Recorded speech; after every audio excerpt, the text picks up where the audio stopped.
religious people in California are upset because the state is still forbidding religious gatherings. So at churches, mosques, temples, in order to continue slowing the spread of coronavirus. Now, the state is slowly beginning to open up again.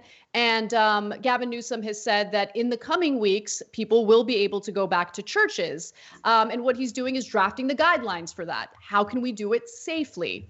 Well, 1,200 pastors have signed a letter stating declaration of essentiality, announcing their plan to basically defy these orders and reopen anyway.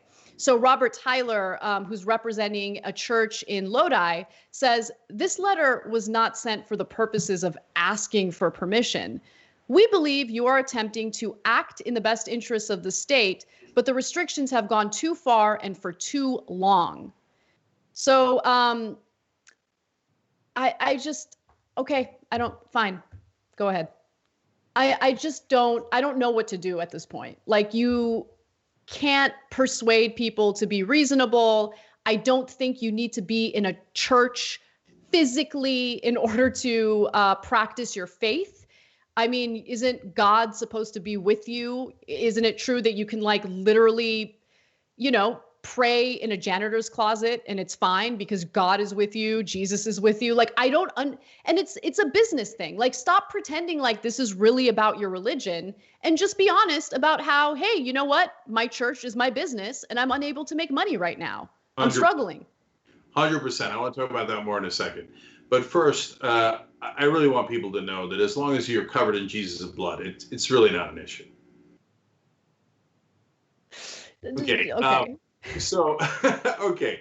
Now, a church in Arkansas believed the same thing, and they said, no. It was in March. We're going to get together. It's going to be fine.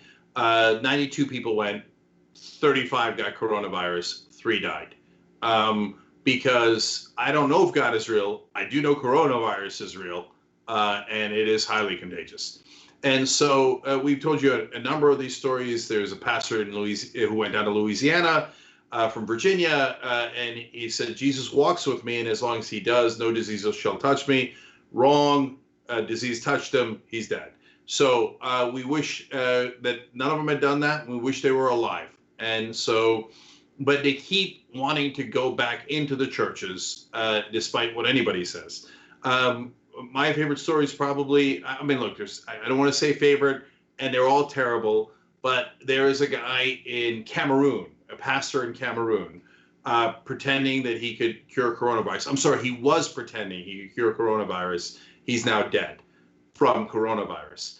And he was laying hands on people. That means he was touching people who are sick. That's exactly how you get coronavirus. And so the most amazing part of that story, Anna, is one of his followers was so distraught. He's like, now how's everyone else going to get safe from coronavirus without anyone to lay hands on them? No, that's not the most amazing part of the story. The most amazing part of the story is that the parishioners were basically preventing his body from being buried because they believed that he was going to be resurrected. Yeah, the authorities had to get involved to bury him. It's insane. Yeah. That is amazing, because if you're going to get resurrected, I don't think the dirt is the issue. I'm pretty sure that you can get up out of your grave if God has decided he's going to resurrect you. I love that idea that God's like, all right, let's go get the pastor from Cameroon. They buried him. It's too late. Forget it, guys. Yeah, leave him be. I don't think that's how it went with Jesus. So, look, guys, it's exhausting to try to reason with the unreasonable, but the deaths are real. All the pastors who have died are real. They did die from coronavirus. Do not lay hands on people. That's exactly how you get it. They say they're going to do social distancing. Some of them probably will. A lot of them won't. I get that some of them have real issues, like a rabbi saying it's the Sabbath. They can't really Skype in.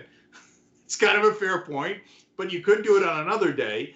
But the bottom line is Anna's right. And that's a sentence you should take out of context, Anna, and play over and over again. Oh, I will.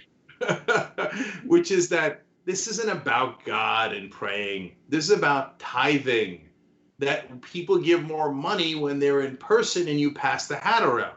But now, by the way, when you pass the hat around, you'll be passing money and coronavirus.